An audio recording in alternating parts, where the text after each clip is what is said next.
Bonjour à toutes et à tous, bienvenue dans un nouvel épisode de Catch the Ball FR avec aujourd'hui au programme le débrief, l'analyse de la week 10 de NFL. C'est Hugo, je suis toujours avec Louis. Comment ça va Louis?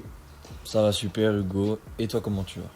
Ça va très bien, j'étais hypé par cette week. On va voir si elle a répondu à mes attentes ou pas, mais un peu de teasing juste avant le générique.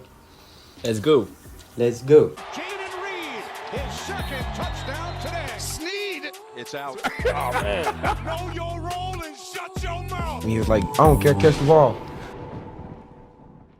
Ok Louis, week 10 de NFL, ça avance de plus en plus fort dans cette saison.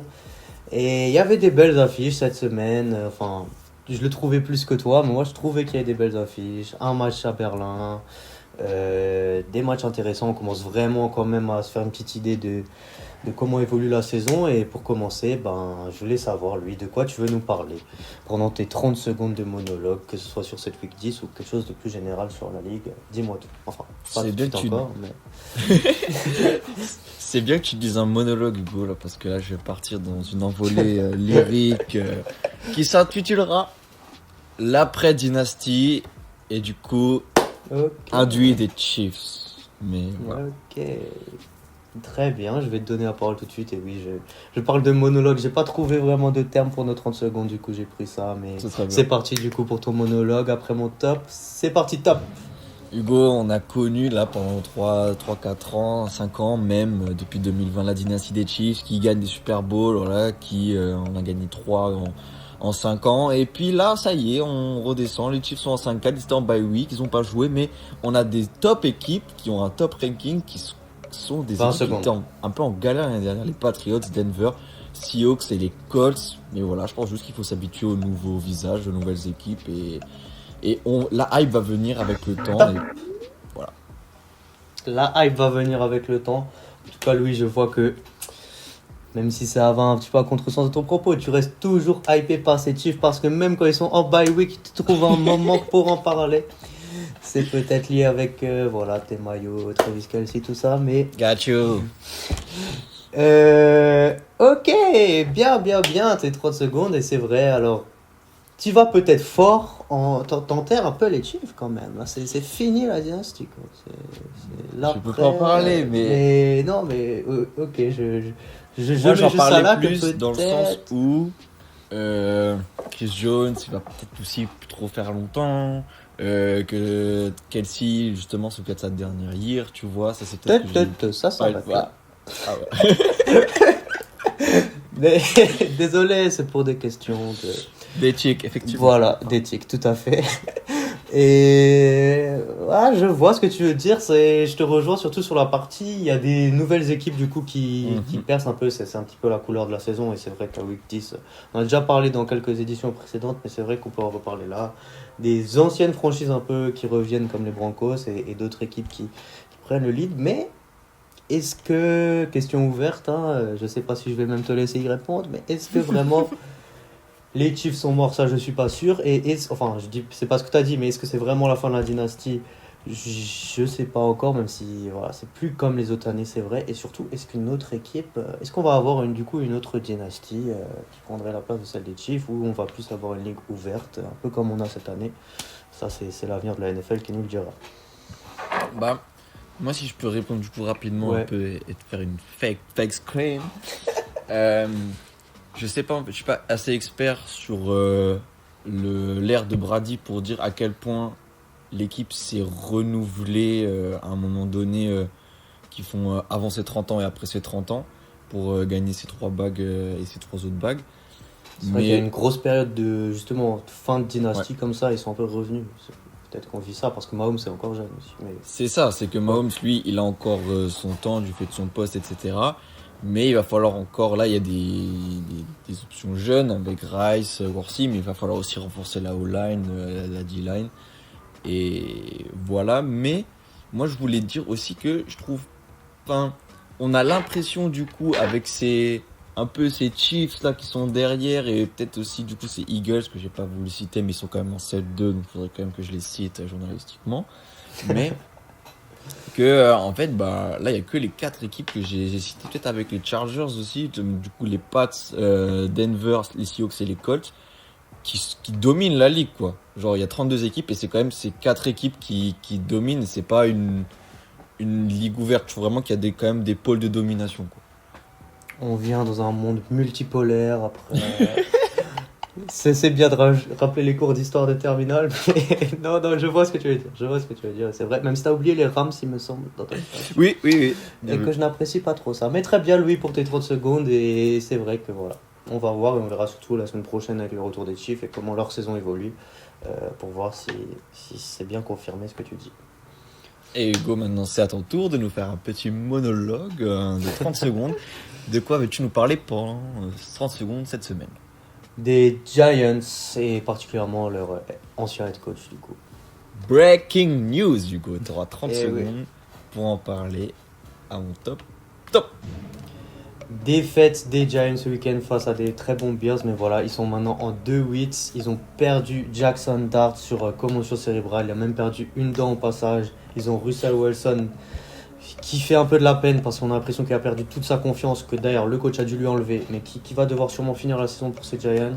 Et du coup, ils ont viré leur head coach, Brian Daboll. Je trouve qu'il y avait beaucoup d'attentes pour cette saison des Giants. Les blessures les ont pas aidés, mais c'est un flop total. J'aurais peut-être pas viré le coach et voilà, je trouve que voilà, c'est pas bien géré. Hugo, totalement d'accord avec toi. C'est du coup vraiment une breaking news qui est arrivée dans la journée aujourd'hui.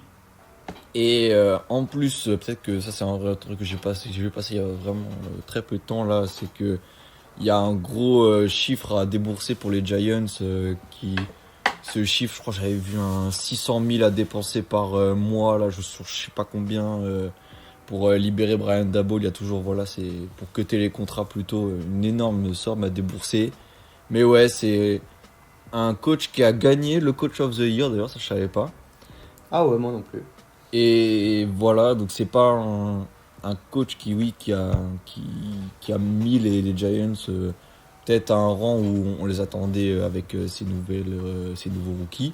Mais comme tu as dit, il y a des blessures, Neighbors, Scotty Boo, Dart. Là maintenant, ils sont dans des défaites où ça passe pas loin. Donc franchement là, le virer à la week 10 alors qu'il y avait des mecs l'année dernière... oh là là, on s'est les écoltinés pendant tout le temps, toute la saison. Et pourtant, ils étaient pas virés. Là, pareil, McDaniel, c'est tout. C'est peut-être des noms qu'on aurait pu déjà voir partir. Et au final, c'est quelqu'un qui juste a pu ses joueurs, donc il peut pas faire grand-chose, qui avait réussi à créer une petite dynamique avec Jackson Dart, où je sais pas s'il avait un pouvoir de décision, mais il a eu la vision. Et là, ciao, hop. Donc, trop flop. Flop. Totalement, du coup, bon, déjà je trouve que l'équipe est un peu surcotée parce qu'elle a eu la hype et je trouve qu'en vrai de vrai, on n'est pas assez sévère peut-être avec les Giants parce que le record est quand même mauvais, même s'ils perdent jamais. J'ai vu qu'il y a beaucoup de matchs où d'ailleurs ils lead de plus de 10 points, je sais pas, à la mi-temps à peu près, et ils se font remonter à chaque fois. C'est pas top. Les blessures n'aident pas et tous les joueurs littéralement pour qui on était hype sont blessés. Peut-être Abdul Kader, mais lui aussi, j'en entends pas trop parler, j'avoue, le défenseur star de la draft. J'avais regardé de quoi un peu ces stats, justement, ça m'avait intéressé. Et le mec star de leur défense, c'est Burns. Okay. Du coup, qui est un peu le leader en termes de sacs, même je crois, avant que Myles Garrett fasse un match MVP++++, il était leader en termes de sacs et même en termes de tacle, il était, en termes de plaquage, pardon, il était bon. Mais c'est vrai qu'il a un peu du mal, il est pas mauvais, mais il a un peu du mal à se mettre dans le top. Voilà pour Abdul Kader. Et juste pour finir, c'est juste franchement la saison elle est finie là pour les Giants. Et c'était le moment idéal justement pour trust the process et laisser un petit peu au head coach tenter quoi. Enfin là je vois pas l'intérêt de le virer parce que même son remplaçant il va bâtir quelque chose, il a pas les joueurs pour, toutes les stars vont revenir l'an prochain. Voilà. Au point où ils en étaient, j'aurais pas viré le coach, mais bon, à voir ce que ça donne. À voir ce que ça donne. Quoi. Voilà Louis pour nos monologues du coup, des 30 secondes de début d'émission, de début de podcast. On peut directement enchaîner sur cette week 10 avec ton top Louis. Quelle équipe t'a positivement marqué cette semaine? Hugo, mon top ce sera les Texans de Houston. Les Texans de Houston qui ont était lead et conduit par le QB2 Mills, alors que Stroud est toujours en process pour revenir de sa commotion cérébrale. Ils étaient menés, du coup ils ont mis 26 points dans le dernier quart-temps, ce qui fait qu'ils avaient 29-10 au troisième quart-temps. Justement ces Jaguars, je me souviens qu'ils tentaient une conversion à 2 points à ce moment-là pour finir à 31. Ils font hop là, on a plié le match. Et hop, 26 points, bon un touchdown aussi de la défense à la fin, mais wow, surtout la défense qu'on loue souvent tous les deux. C'est vrai. Qui a vraiment bien joué et qui relance pas forcément l'attention dans cette division qui est menée par les Colts, mais qui relance un peu le débat face aux Jaguars. Voilà, si CJ Stroud, parce que Stroud n'a pas une blessure qui le met out of the season, même si une commotion cérébrale, voilà, je pense que personne ne peut s'en rendre compte jusqu'à en vivre une, à quel point ça fait mal. Mais en tout cas, 4-5, voilà. Peut-être un peu comme des corbeaux à ne pas les enterrer. Bon teasing, tu ne les enterres pas, c'est bien, ça me fait plaisir. Moi, je reste un petit peu sceptique quand même. Pas sur eux, ils peuvent bien finir la saison, mais vu la configuration de la conférence, peut-être que ça va être compliqué pour eux, je pense. Pour l'instant, les Jaguars sont en 5-4 et c'est eux qui sont la dernière équipe qualifiée en AFC. Avec les Chiefs qui sont à égalité, ils sont juste derrière, donc c'est vrai. Laissons à la Ligue nous présenter la magie qu'elle a à nous proposer. C'est vrai, et ça me ferait plaisir pour ces Texans, mais parlons Jaguars justement, est-ce que la magie n'est pas finie côté Jacksonville? Parce qu'il y en avait un moment de magie, après notamment leur grosse victoire face aux Chiefs, là où ils étaient vraiment meilleurs que les Chiefs, et depuis, ça va plus trop, j'ai l'impression. Ils ont gagné la semaine dernière face aux Raiders de peu. Là, ça aurait été une belle victoire, et puis craquage complet, 26 points dans le dernier quart-temps. Pas de field goal de 75 yards de Cam Little. Non, et pourtant il s'est échauffé, la caméra a fait un gros plan sur lui, on voyait même plus les jeux à un moment donné, parce que Cam Little s'est chauffé pour... MVP de Week 9, c'est normal. C'est vrai. C'est vrai. Mais non, au final j'ai l'impression que là, Lawrence a essayé de les mettre justement en position de field goal, il s'est fait sac, il n'a pas réussi, et en fait, c'est plus dans l'attitude, il y a encore cette marge à avoir pour sécuriser une victoire tout simplement qui était acquise. Donc là c'est vraiment une défaite un peu bête. Défaite un peu bête et qui veut peut-être leur coûter leur place par division, parce que pour le coup je suis pas sûr que les Texans iront en playoff, mais je les vois bien au moins prendre la place déjà dans la fin de saison. Ok Hugo. Voilà pour ce top, merci Louis. C'est lequel le tien de cette semaine? Mon top à moi, ça va être les Patriots de la Nouvelle-Angleterre, Louis, qui ont gagné dans un des matchs que je voyais comme un choc de cette semaine face aux Buccaneers. Match serré, victoire 28-23. Baker Mayfield a fait son match, les Buccaneers étaient plutôt là, mais voilà. Quand il y a Drake May et les Patriots qui sont sur, il me semble, maintenant 6 victoires de suite, franchement, ils sont très très en place. Et pour moi, la victoire qu'ils ont là, le fait qu'elle les conforte bien dans leur conférence, dans leur division qu'on voyait acquise aux Bills pour peut-être encore 10 ans, moi ça fait qu'à un moment je veux donner du crédit à ces Patriots. Je le fais quand même souvent, mais là je voulais le faire en leur donnant mon top of the week face à ces Buccaneers. Hugo, dans ma liste de tâches à faire, il faut que je monte tous ces épisodes, mais aussi que je fasse le fake screen et le statement. Il faudrait vraiment que je fasse un petit jingle, parce que là, grosse victoire. Ils ont fait vraiment le taf, avec notamment aussi le running back rookie Henderson. Là, je sais pas si tu as vu l'image où il demande à son... Il hésite à marquer. Oui. Voilà, très belle petite image de cette week, parce que les Buccaneers, ils avaient vraiment le train de retard qui confirme que les Pats étaient dessus. Là. Ils essayaient de recoller au score, et c'était toujours avant que les Patriots reprennent 2 touchdowns d'avance. Donc bravo à Drake May, et 8-2 Hugo. Peut-être premier dans le Power Rankings, first seed. Est-ce que c'est pas le moment de se mouiller un peu, Hugo? Ah si, hein, totalement, c'est toujours le moment. Hein. De toute façon, de l'émission. Je te laisse mouiller, vas-y, je te laisse me tremper la nuque et puis me dire est-ce qu'ils vont finir à la première place? On a 3 équipes en week 2 du coup en AFC en ce moment, les Patriots, les Colts et les Broncos. Et du coup, on peut imaginer que ça sera une de ces 3 équipes qui sera first seed, même s'il peut encore avoir peut-être un retour des Bills ou je sais pas, des Chargers. Et franchement, vu la dynamique, les victoires consécutives, le fait que là, ils ne perdent pas, que l'équipe en face soit vraiment compétitive ou un peu moins, ils ne perdent pas, ils sont lancés. Pour moi, oui, je vais le donner aux Patriots. Et toi, Lou? Je pense que dans la dynamique là, ce serait un peu dur de pas leur donner. Mais là, je te pose la question. Les Chiefs se qualifient, tout ça. Ah oui, oui. Et dans un scénario où on se retrouve dans une opposition entre Patriots et Chiefs, en playoff, hein, pas en... Parce que je sais pas si ça s'affrontent là dans la saison régulière. Qu'est-ce que t'en dis, toi Victoire de qui? Oh Louis, tu aurais pu juste répondre à ma question au lieu de enlever toute la hype à notre statement, à notre mouillage de nuque. La nuque est tiède là. Bien T'as sûr le droit que... de me dire que les Patriots vont écraser les Chiefs et Mais mettre fin non, à la dynastie. mais oui, oui. Ah, bah, malheureusement, je ne crois pas. Je pense que en playoff... En plus, s'ils sont first seed, du coup, ils seront genre direct en conference game là, ou division, en demi-finale. Et pour moi, ça s'arrête là face aux Chiefs. Et peut-être face.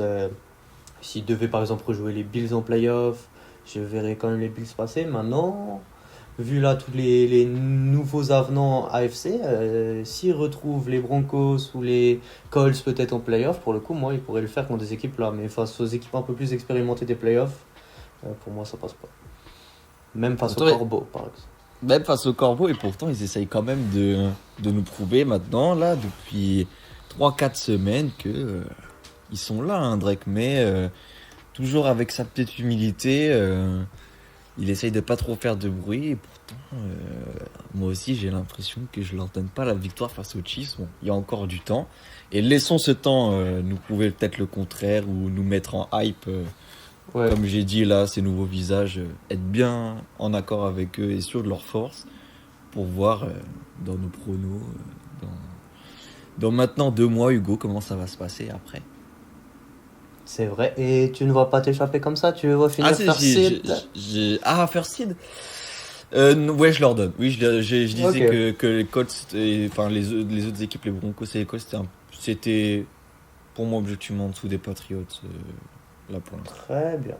Bon, voilà.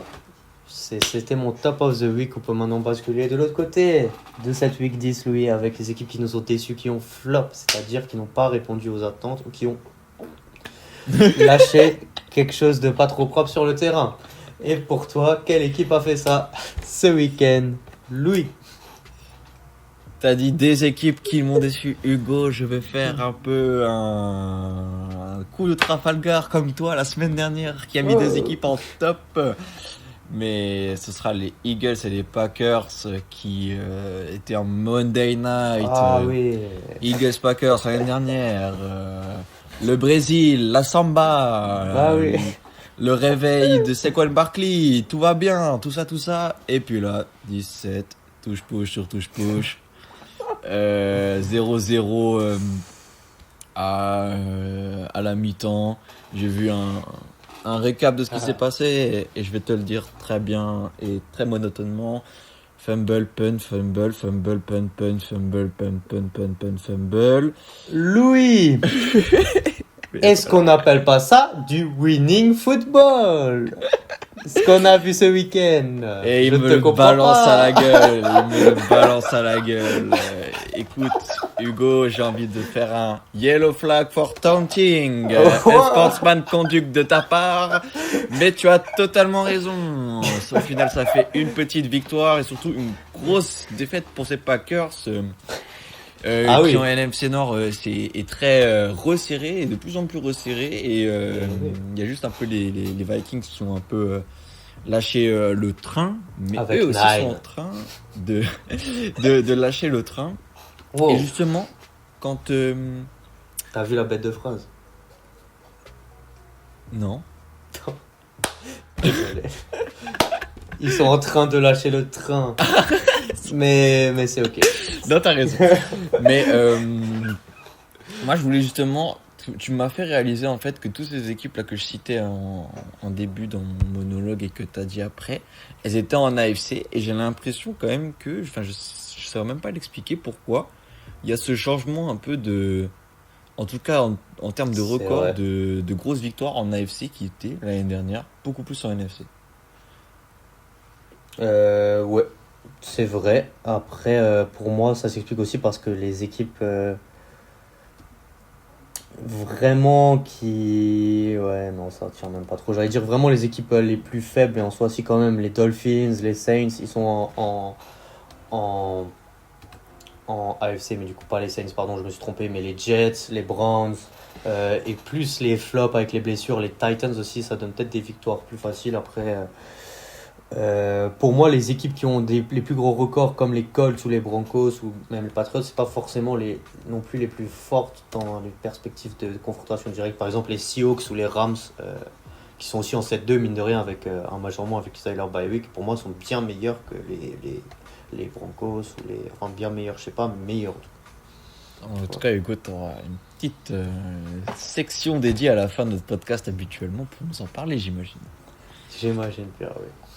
Mais très bien pour du coup ton flop du Monday Night Football. Et c'est vrai que même de manière générale, il n'y a pas eu un Monday Night exceptionnel. En tout cas, j'en ai pas en tête là cette saison, malheureusement. Il y a eu Commanders Chiefs, mais bon, c'était Ouais. un peu roulage dessus et c'était Marcus Mariota. Mais oui, t'as raison.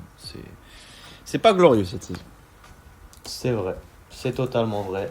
Et bah moi pour le coup, Louis, il y a une équipe qui n'était pas glorieuse cette semaine et vraiment on est assez sévère finalement, trop sévère. Ils nous ont entendus, ils nous ont écoutés, je pense. Et encore une fois, on invite McDaniels, on invite Tyreek Hill, même s'il est plus là. On invite n'importe quel joueur des Dolphins à venir nous insulter en live cette semaine parce qu'ils l'ont fait. Mais qui l'aurait cru? Alors, c'est pas nous, mais je suis pas sûr que beaucoup d'autres podcasters NFL l'auraient cru. Les Dolphins ont battu 30-13 les Bills. Et voilà, je voulais commencer gentiment en encensant les Dolphins de la victoire, mais je veux surtout parler de ce flop des Bills. Comment ça? Comment ça, tu es les Bills, Josh Allen est là, tes joueurs sont là, tu es en train de perdre ta division, on en a beaucoup parlé face à ces Oui. Patriots, comme ça, tu as besoin quand même. Les Bills n'ont pas cette histoire de blessure que les Ravens ont eu, les Bengals ont, les Chiefs ont des autres problèmes. Vraiment là, de ces grosses équipes un peu des dernières années, eux, ils n'ont pas d'excuses, ça devrait être leur année aux Bills. C'est leur année là, c'est parfait, le boulevard est grand ouvert, en tout cas en AFC. Et alors, il n'est pas totalement fermé. Ils ont fait un petit embouteillage. Je sais que je suis assez sévère. Une erreur et tu sautes. Mais quand même, perdre comme ça contre ces Dolphins, ça méritait pour moi le flop de la semaine. L'eussent-tu cru, Hugo? En tout cas, non, pas nous, effectivement. Mais t'as raison, en vrai. Hein, je n'avais pas relevé ça comme ça. C'est vrai qu'il n'y a pas de blessure chez les Bills. Ils n'ont pas un gros receveur, mais ils ont des bonnes petites armes. Shakir, Kincaid, tout ça. Il y a quand même des personnes à qui passer le ballon et qui les a pas trouvés. Ouais, il a un peu galéré. D'être Josh Allen, surtout avec une belle performance de H.N. et en perdant quelques ballons aussi, monsieur Josh Allen. Donc non, contre-performance, mais c'est vrai que là, en fait, ils peuvent plus être en repos de leur côté parce que il y a les Patriots qui gagnent leur division. Tout à fait pour le moment. Et voilà. Flop et flop. Flop et flop. Voilà, Louis, pour ces flops, c'est top. Maintenant, concentrons-nous plus sur l'individuel. Dis-moi quel est ton MVP de la semaine. Fake screen, Mais Hugo. non. Je devais parler des Corbeaux et du quarterback des Corbeaux. Mais d'ailleurs, je sais pas pourquoi je ça les ai aurait été francisés bien. d'un coup. Oui, mais on pourra en reparler après. Mais je vais parler d'un mec qui a eu 244 yards à la course. Rendez-vous compte, ce n'est pas un quarterback, mais c'est Jonathan Taylor des Colts qui les met devant en 8-2. Du coup, dans les équipes que j'ai citées, des bonnes équipes. de cette semaine. Voilà, Daniel Jones, quand il n'arrive pas forcément à surperformer, parce que quand même il performe, et Jonathan Taylor est là pour lui sauver les fesses.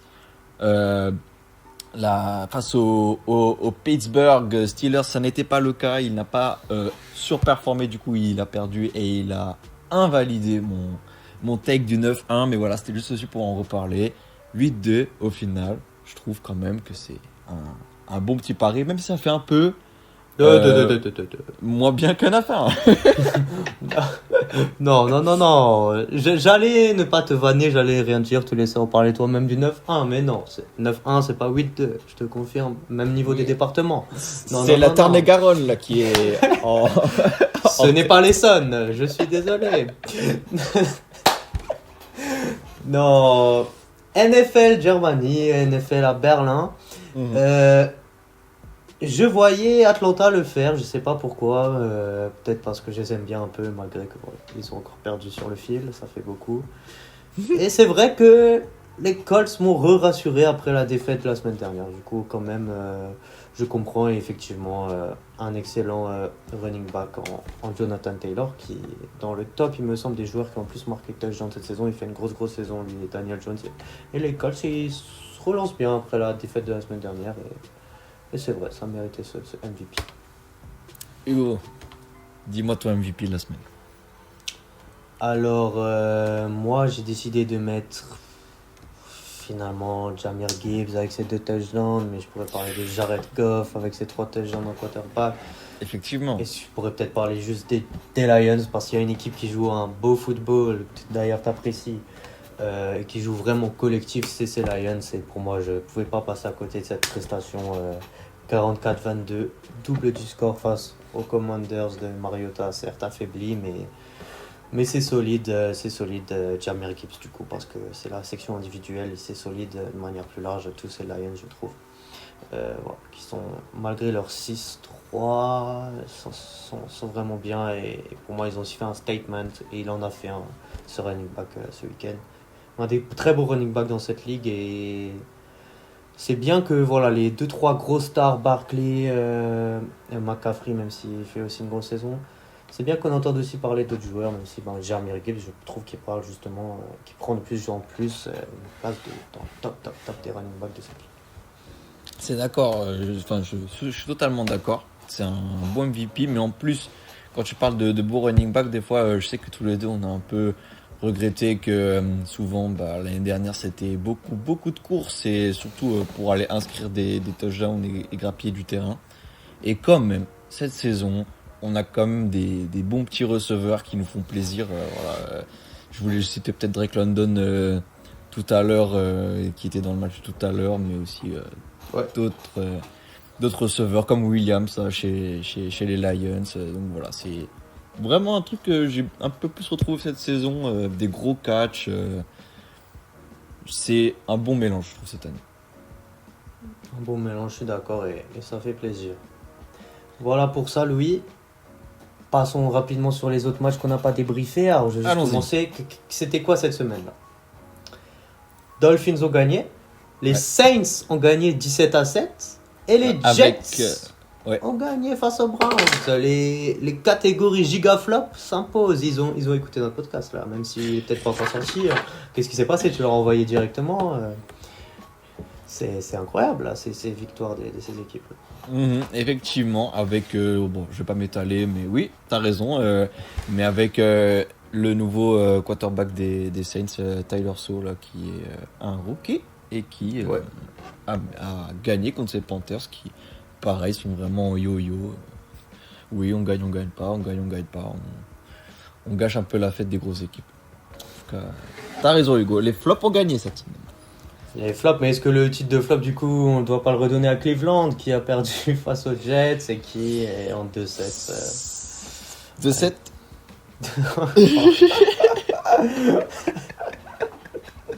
Après, ça pourra plus je te laisserai faire le montage. Oui, de toute façon, parce qu'après, la semaine dernière, il y aura des 2-8 et peut-être des 3-7. Mais donc, quand on peut le faire, je le fais, je suis désolé. On ne sera pas dans notre 80 traits cette saison. C'est clairement pas ça. Mais ouais, voilà, difficile pour les Browns. Mais allez, retenons la belle victoire des Jets et des Saints pour eux et leurs supporters. Victoire un peu moins belle, hein, mais victoire quand même des Broncos 10-7 face aux Raiders. Voilà, le travail minimum fait malgré 2 interceptions de Bonix. Et les Raiders en 2-7. Très très bien, Louis. Alors là, allons-y. On en parle avant des Corbeaux, des Ravens qui s'imposent 29-17. Belle victoire. Est-ce que ils sont lancés sur une série go se qualifier au playoff? Il faut être invincible jusqu'à la fin de saison. Je te pose la question juste après, mais moi je voulais juste faire une petite remarque tout de suite. Alors je l'aime bien, J.J. McCarthy. Hein, c'est moi un peu qui l'a encensé là depuis. Ouais, c'est le rookie de Michigan, machin. Mais là, cette histoire-là de Nine, je sais pas si t'as vu ça. En gros, c'est son alter ego. En gros, c'est comme s'il avait Venom, tu vois. Il fait un regard énervé dès qu'il est sur le terrain dans le vestiaire. Il a un regard énervé. Et en gros, ce qu'il dit, c'est que dès qu'il est sur le... En tout cas, il a dit ça la semaine dernière, tu vois, après la victoire face aux Lions. Et en gros, dès qu'il est sur le terrain, c'est plus J.J. McCarthy, mais c'est Nine. C'est son alter ego qui prend le dessus. Et ben là, Nine, qu'est-ce qu'il nous a fait? 2 interceptions, ce match-là. Oh là là, désolé, ça m'a trop gêné de le voir comme ça, qui fait son regard énervé dans les vestiaires. Je me permets une petite pique personnelle. Enfin, voilà, c'est bon enfant. Et d'ailleurs, J.J. McCarthy, hein, si tu veux venir, t'es le bienvenu. Et voilà. Nine, on invite Nine, Hugo. Nine, également, hein, on a 2 chaises, t'inquiète pas. Voilà, on pouvait s'attendre en vrai peut-être à une victoire des Vikings, mais en tout cas, c'est peut-être un statement contre eux des Ravens qui, pour le coup, n'était peut-être pas favori, mais qui est là avec Lamar Jackson qui aurait pu être ton MVP. Boum, sont bien en forme depuis son retour. En parlant de Nine, Hugo, ils ont failli en faire 9. La stat de ce match, c'est 8 false starts, alors qu'ils sont à domicile, record établi depuis... Je pense l'ère du Jurassique, il y avait c'était pas une comme Little un record de NFL, mais c'était un record depuis je sais pas combien de temps. Mais voilà, c'est plus il y avait des petits détails comme ça. McCarthy a sa part de responsabilité. J'ai trouvé aussi que Jefferson, que souvent du coup je sais quand même dessus du regard et de savoir où il est, si la caméra le permet. C'était pas Ah ouais. c'était pas top. Donc voilà, il a réussi quand même à les mettre jusqu'à la red zone, mais pour conclure, ça l'a pas fait. Et il a pas pu courir cette fois-ci. Au contraire de Lamar qui a gagné, qui a mis les Ravens pour une victoire 19-7. Est-ce qu'ils vont le faire, les Ravens? Ça devient compliqué Hugo en AFC parce qu'il y a plein de petites équipes là, pas des petites équipes, c'est un peu un euphémisme, c'est un abus de langage parce que il y a les Chiefs qui veulent le faire, maintenant les Ravens qui font toc toc toc, nous aussi on veut, les Bills s'ils continuent à flop, attention, ça commence à se resserrer, les Jaguars pourraient laisser la place à une équipe mais pas à 25. Hugo, moi je vais prendre un petit take. Allez. Non. Non, c'est noté. We got clips, baby. Clips. Mais tu m'en as un peu parlé comme si les Ravens ne pouvaient que se qualifier avec les 3 dernières places qui restent. Mais avec cette victoire, et ça me permettra une très belle transition sur le prochain match à débriefer. Ils sont en 4-5, les Steelers en 5-4. Est-ce qu'ils peuvent pas aller chercher les Steelers et prendre cette AFC Nord et se qualifier comme ça? Bah même Joe Burrow en conférence de presse disait que leur division est wide open, donc c'est vrai que j'avais pas imaginé ça comme ça, sans allusion, wide open, comme un wide receiver. Alors non, je ne te permets pas, sans transition. Yellow flag. Mais écoute, we got clips. Ah, c'est trop tard, hein, mais... ne change plus ton take, mais voilà, tu vois, non, je le garde comme ça. C'est mon rôle de journaliste, de t'apporter les éléments. Mais c'est vrai que ça va être des duels un peu serrés, peut-être même serrés au point de voir des scores un peu petits, je pense. Ouais, je crois que peut-être Lamar va faire le taf, mais est-ce que c'est le reste de son équipe qui va suivre? Je sais pas. Bah moi j'y crois, voilà, je le dis, je pense que les Ravens vont le faire. En prenant du coup l'AFC Nord, voilà. We got clips. We Je got m'engage. clips. Je m'engage du coup parce que oui, les Steelers ont perdu ce week-end et que voilà, elle va peut-être leur coûter cette défaite, mais défaite pas face à n'importe qui, hein. Face à ces très bons Chargers, 25-10. Les Steelers ont fait chuter les Colts la semaine dernière, pardon. Là, les Chargers battent les Steelers. Est-ce qu'on ne doit pas en retenir que les Chargers, c'est vraiment du sérieux cette saison? Les Chargers, c'est du sérieux.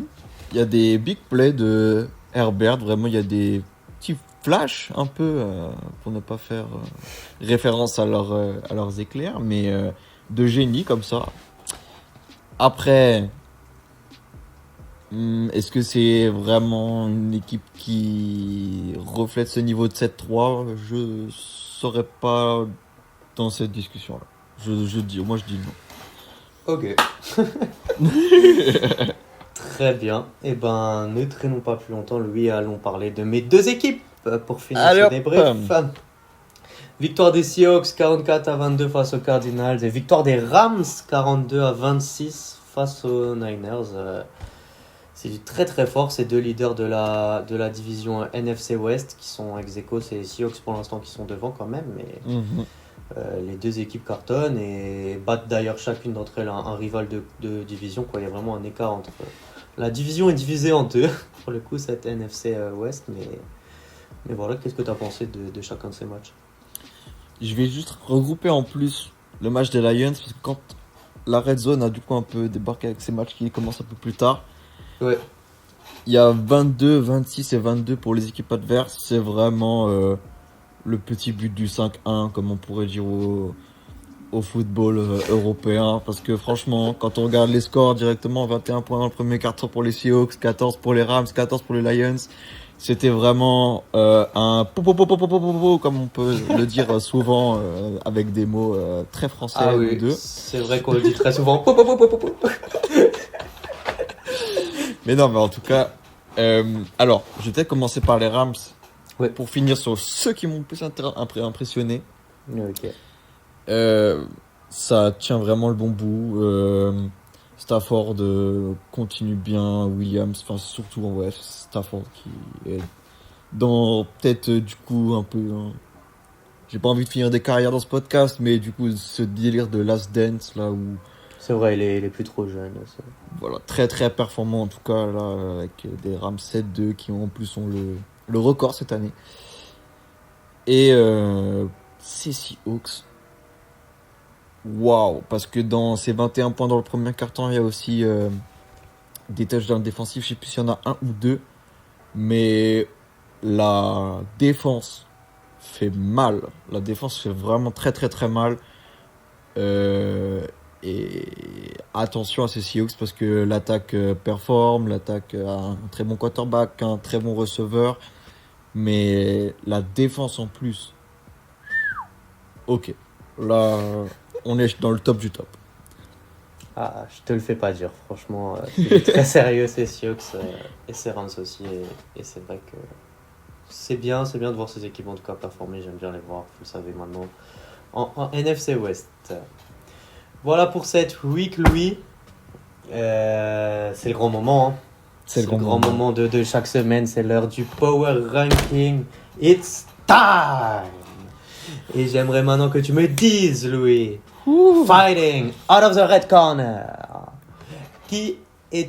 quel est ton top 5 des meilleures équipes de NFL après cette week 10, en commençant par la 5e position? Hugo, top 5, on va pas perdre de temps. Les go. Detroit Lions, avec une victoire, comme tu l'as souligné, très bonne victoire cette semaine. Mais je vais juste faire une plus grosse aparté un peu sur eux, c'est que ils vont pas forcément avoir, comme les Chiefs, le record qu'on aurait pu leur prêter en début de saison.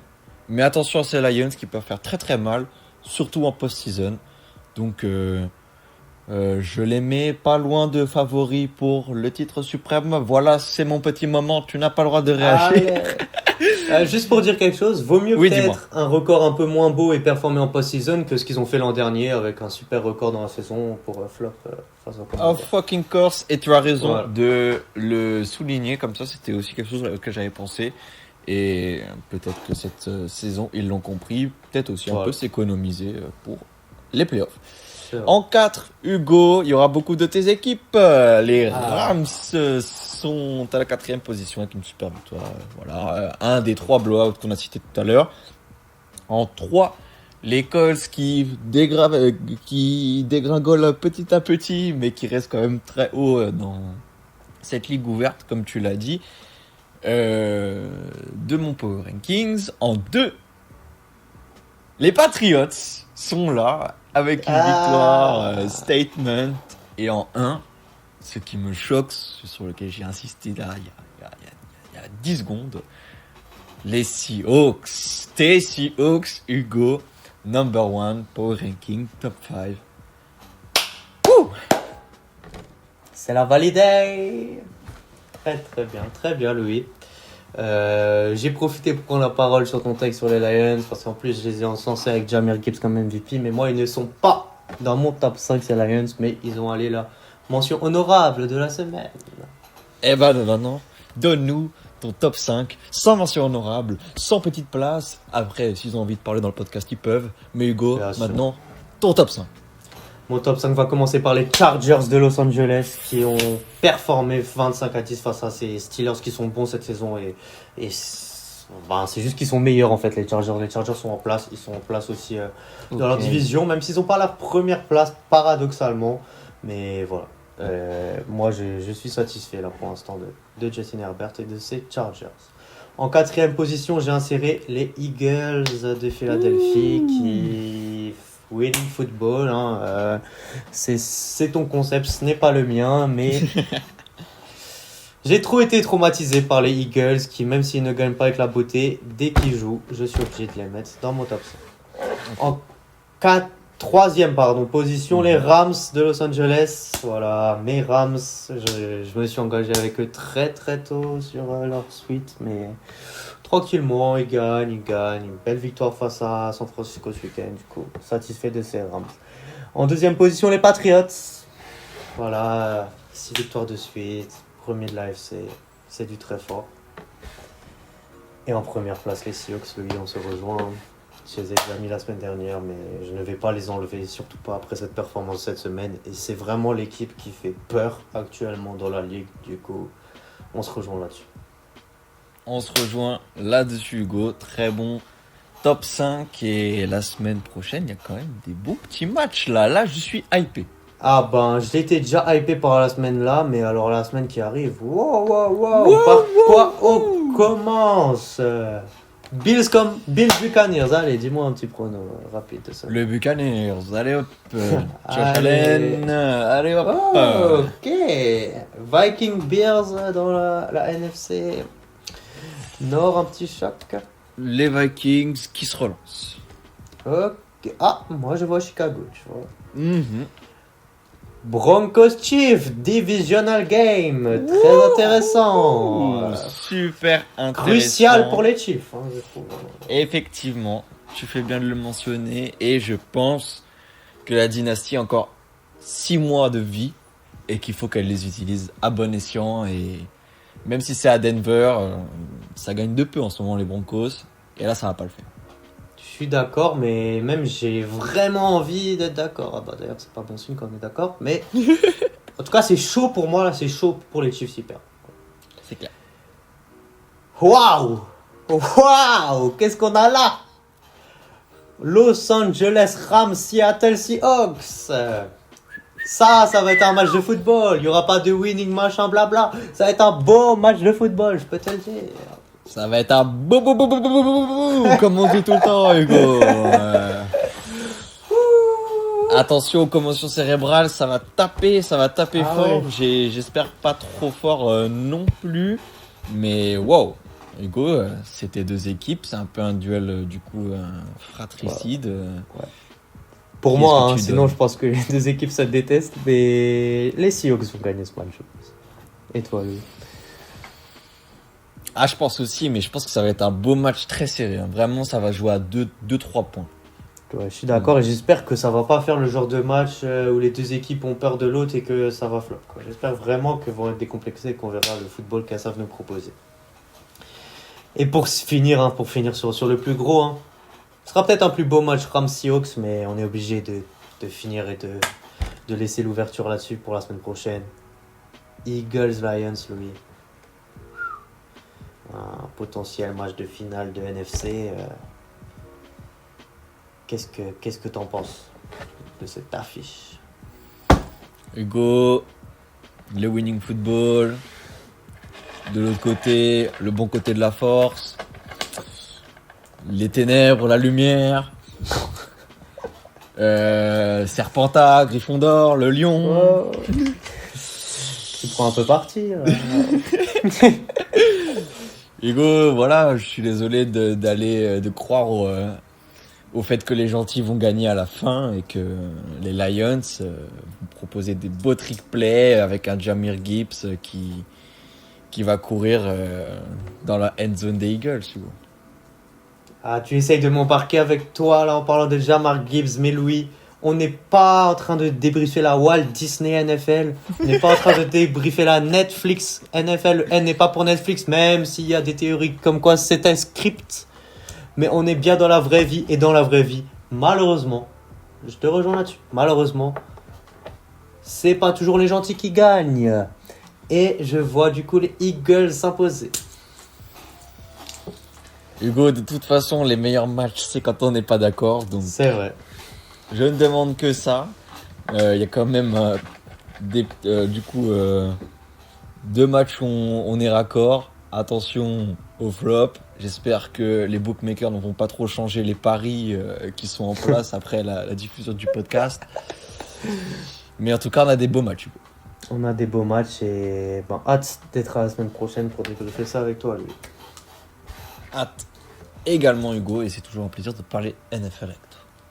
Plaisir partagé. Got you. Got you.